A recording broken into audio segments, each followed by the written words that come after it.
In today's episode of the Bar Business Podcast, discover how independent bar owners are leveraging AI in their operations with accessible, affordable tools that deliver immediate results.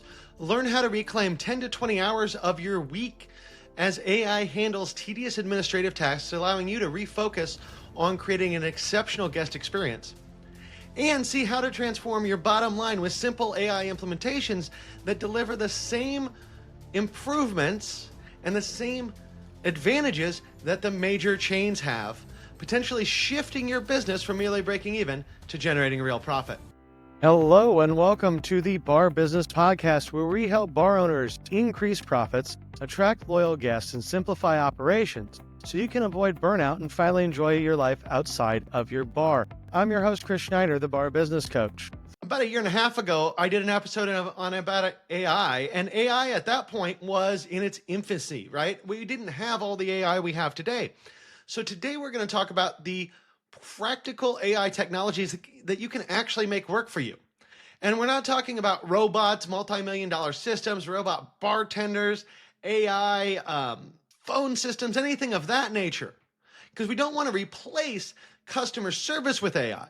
But what we can do is use AI to handle tedious back office tasks that eat up your time and energy. And that's just true of everything from menu design to financial analysis to labor scheduling.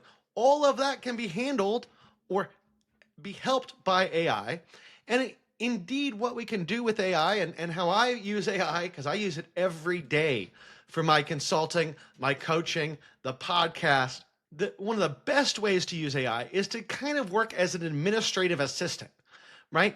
Handling, for lack of a better way to put it, intern level type operations and basic administration tasks to free up your time and to maximize your efficiency as a bar owner. So I think it's important to understand that if we just look at the data and Touch Bistro did a recent survey of 600 independent operators in the restaurant and bar business, and 95% of independents right now are implementing AI. And of those 95% that are implementing AI, 89% of those have either a positive or extremely positive view of AI.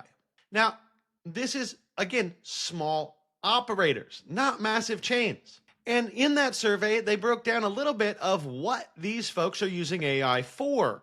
So about 35% of people are using AI to help with inventory management, 35% are using it to help with menu optimization, 32% are using it in reservations, 31% with menu creation, 30% are using it for marketing content, which I think is way low, and then about 30% are using it for phone answering. Independent bars and restaurants have a competitive edge in hospitality, right? That is why I don't want AI to replace your guest experience. We need a guest experience that is solid. You know, people don't go and sit at a bar for a robot to give them a drink. If they just wanted to drink, they'd sit at home and drink. They go to a bar to interact with people, to have an experience. And in no way should we ever look at AI as a replacement for service. It isn't.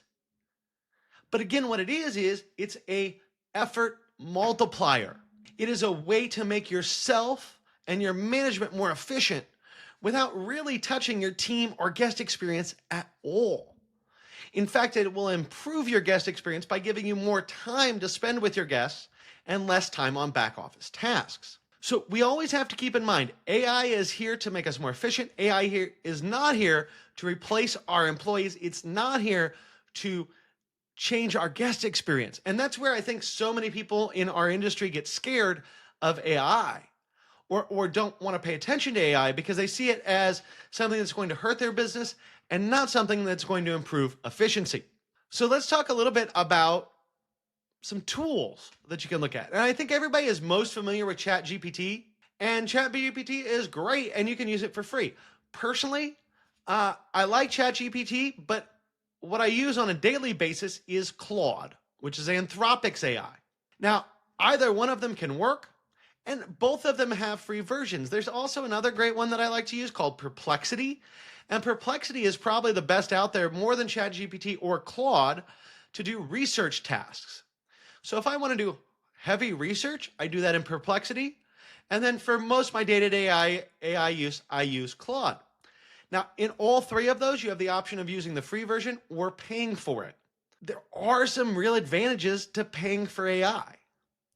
And I think too often we say, okay, well, I can use this for free, so I don't want to pay for it. Well, with Claude, I forget what I pay. I'm like $20 a month.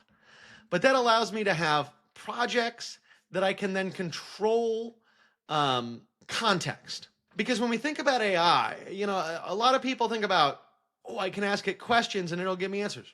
Facts. A lot of people say, well, I just use it to kind of search and brainstorm. Absolutely a great way to use it. And what you've heard a lot of people talk about in the last couple years is prompt engineering, right? To get the best results out of AI, we need to ask the best question. I don't necessarily agree with that. What we're seeing to come about now, and what I think is more important, is context engineering. So what is context engineering? Well, context engineering is giving AI a certain set of data or a certain set of parameters to work from. So if you use something like Claude for free, you cannot create projects. And yes, you get all the wonderful functionality, same as ChatGPT, where you can ask questions, you can brainstorm, you can do all of that. But you can't really control your context. If you pay for Claude, and I believe ChatGPT will do this too, I'm just not as familiar with ChatGPT. But if you pay for these, you can create projects. Again, not sure the exact verbiage for GPT, but for Claude, you can create what's called a project, and then you have a space for project knowledge. And in that project knowledge, you can put all sorts of things. You can put in Google Docs. You can put in PDFs. You can put in your financials. You can put in basically anything you want about your bar into that project knowledge. And that's going to give you the proper context to make sure that the AI is working for you and understands your business rather than just trying to pigeonhole you into some generalized restaurant bar BS that it found online. Because when AI is going online to find information and you're asking it a specific question about your bar, it's going to find whatever Google tells it. Like, let's be real honest here. It's just searching the internet the same way you would search the internet to get information.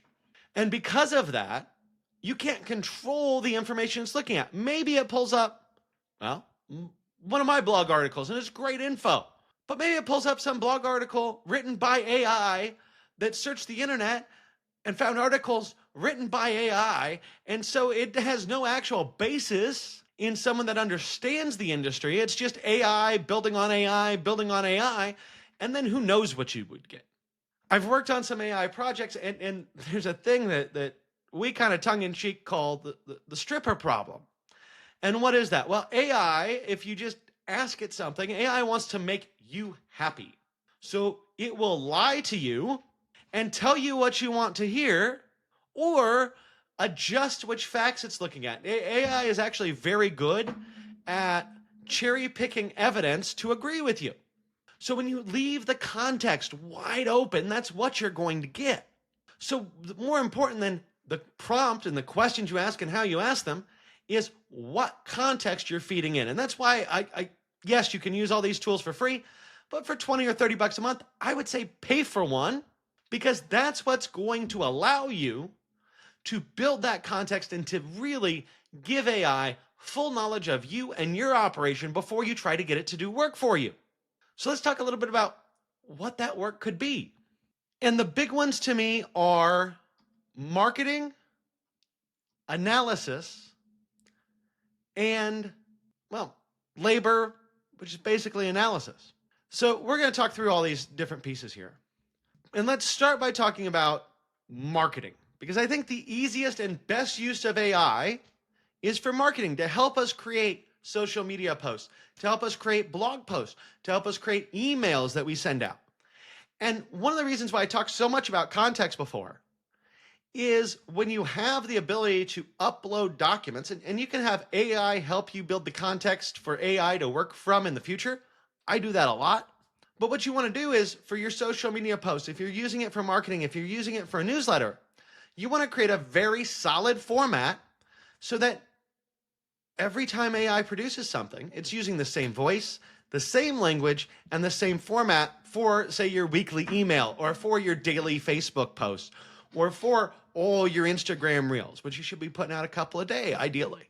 And so marketing, we need to set AI up with the ability to understand our voice and some formatting. And we do that through building that context in something like product knowledge within Claude. And then we can just have AI spit out all sorts of things. And like, I'll give you guys one of the secrets I use. So for the podcast itself, and I'll be real honest with you right now, most my episodes, most of what I talk about is a combination of me and AI now. I'm using AI as that assistant to increase my efficiency. And so what am I doing? Well, I have a outline that I want it to format in for a podcast episode, but I also have it go out on the internet and search for, okay, go look at SEO. What are bar owners searching for? What are the things, the search terms, the keywords related to bar owners, bar ownership, bar management that are trending right now? And that helps me stay on top of what people want to hear. And so you can use a similar idea for your marketing. You can have AI go out, and this is something I would use Perplexity for probably because this is heavy research. You can have AI go out and say, okay, what are people searching for in this geographic area, right? What are the big keywords? And then you can play into those keywords. You can have it look up hashtags for you and look at what hashtags are going to make the most sense for your marketing.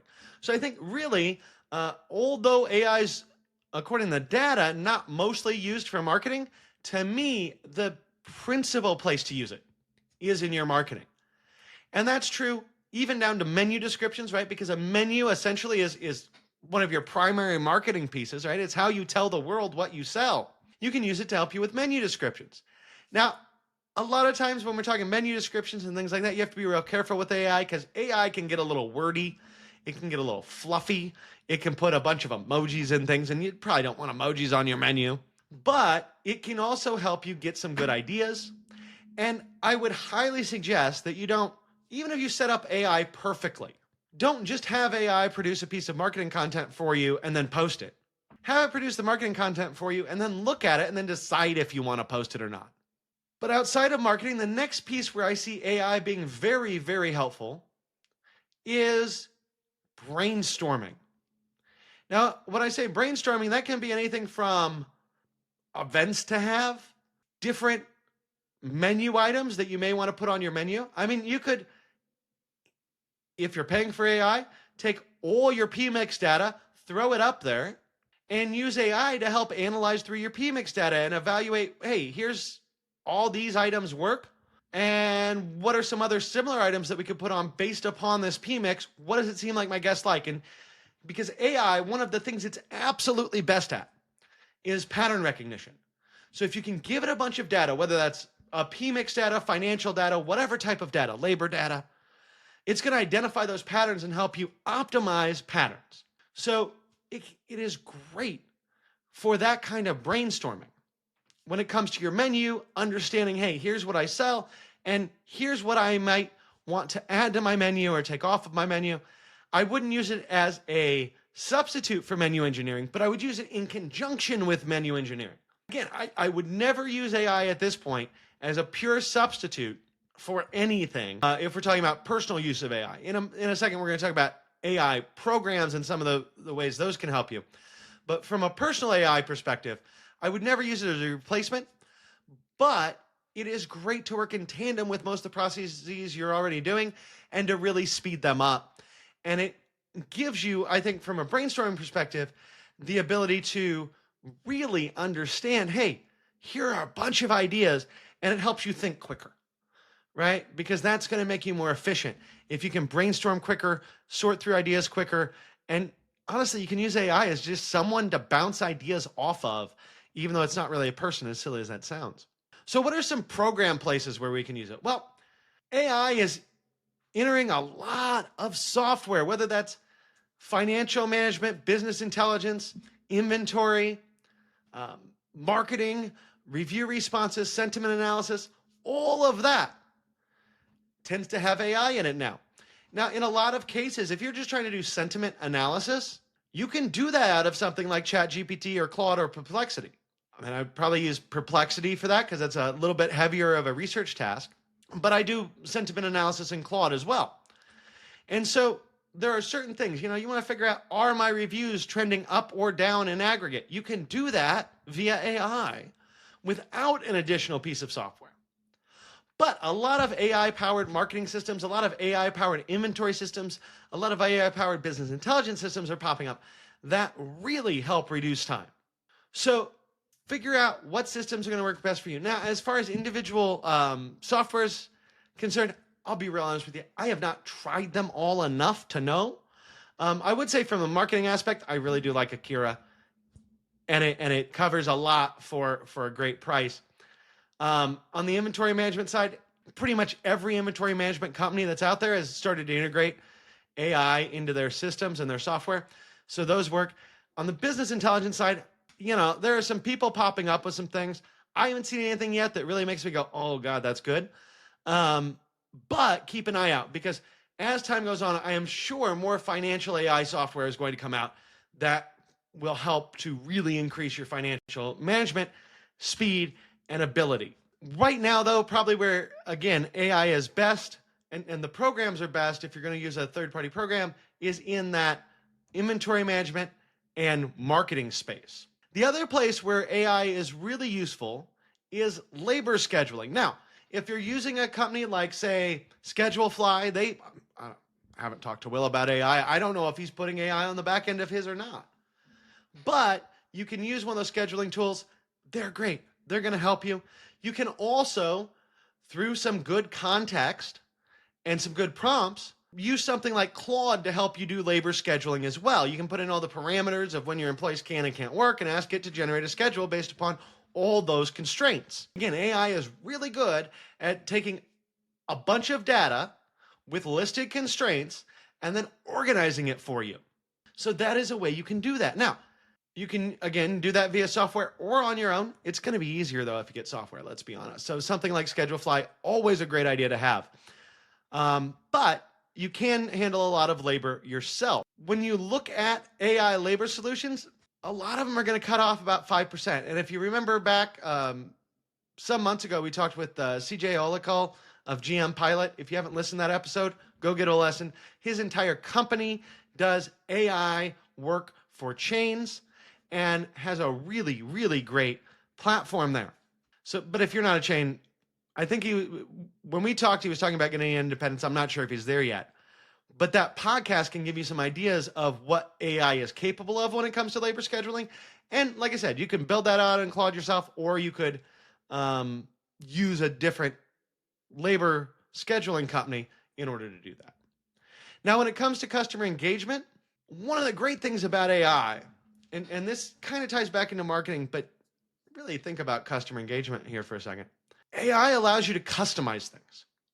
So if we've talked a lot about, you should know your individual customer profiles. You should understand your guest avatar. However you want to phrase that, you need to know who your guests are and what they like. The thing is, if you were going to send out an email to all your customers today, it's probably going to be the same email. But we can use AI to customize our customer engagement. We can use it to do things like remember and send birthday cards. Now, that's going to be a more complex AI system that's beyond what we're talking about today, but it's possible. But you can take your customer information from your POS, whatever data you have, or email signups, throw that into AI, and you can use that to really kickstart your system. The same way, we've talked a lot about you need to respond to every review. You can do that in AI. Now, Akira is great. It will do this all for you. But if you don't want to spend the money, you can do it by hand using ChatGPT. So what would take, if you're using a fully optimized AI system, no minutes, versus doing it yourself where you're going in and responding to every review, let's say that's 20 minutes, you can use AI and do it yourself, but kind of be in the middle there and probably do it in 2 or 3 minutes. So remember, AI is going to make everything you do more efficient. Now let's break down costs a little bit here. So if we're talking about cost, like I said, if you're using ChatGPT, Claude, Perplexity, those are all free initially. When you get into doing more and more with them, when you want to be able to manage that context better, you're probably looking at five, six, you're probably looking at $20 to $30 a month initially, and that's going to ramp up the more you use it, and the more that you need, and the more different AI systems you're using. But the bottom line here is for $30 a month, more or less, you can get as much AI as you're going to need to help you with your bar. Now, talking about time investment, what does this take? Well, you pretty much pay and you're done, right? You are going to use AI on a daily basis, I would think, once you get used to all the things it can do. But most of your interaction is going to be positive. Yes, every time you try to go set something up, every time you're trying to build context, that is time that you're building to develop a system. But at least in my experience, I found that if I take a task that I used to do, and then I work with AI to develop it within AI, I can develop it and produce the material in about the same time I would have produced the material on my own. And then moving forward, all that production time I spend in the AI is not necessary. And all I have to do is execute, which is really quick, really easy. If we're talking inventory management systems with AI, you're probably $150 to $300 a month. Scheduling software, you're going to be $50 to $100 a month. If you're going to do emails based off AI and you want to connect it all, that's going to be a little bit more money. But the bottom line here is you can get into AI for $0. You can grow what software you're using with AI, grow with what you can integrate. And yes, you might be spending some money, but when you spend money that makes you more efficient, you're actually saving money.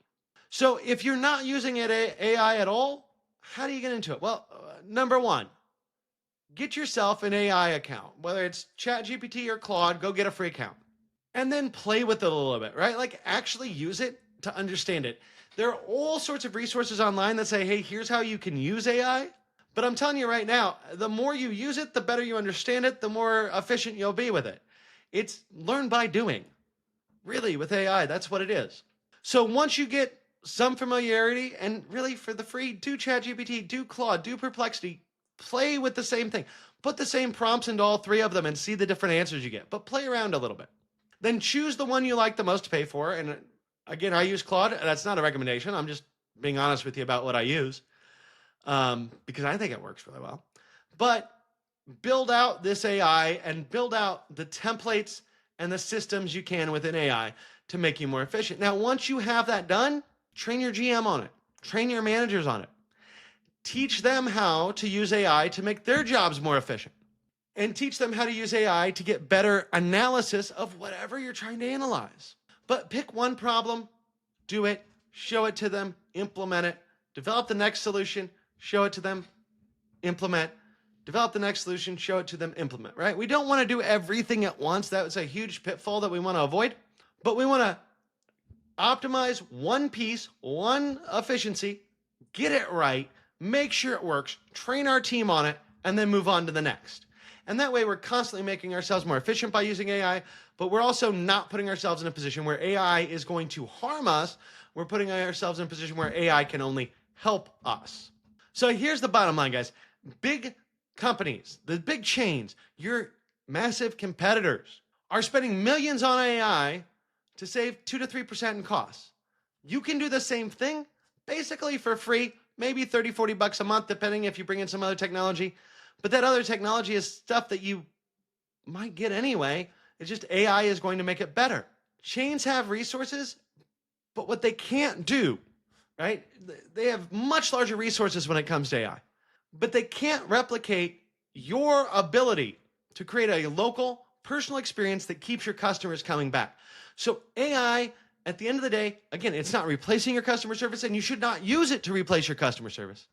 It simply gives you more time to focus on what you do best, which is creating memorable moments for your guests. So start small with a free tool like ChatGPT, Claude, or Perplexity today. As a matter of fact, try all three of them. Play around a little bit, get to know them, and then work on ways that you can implement that in your business to make you more efficient.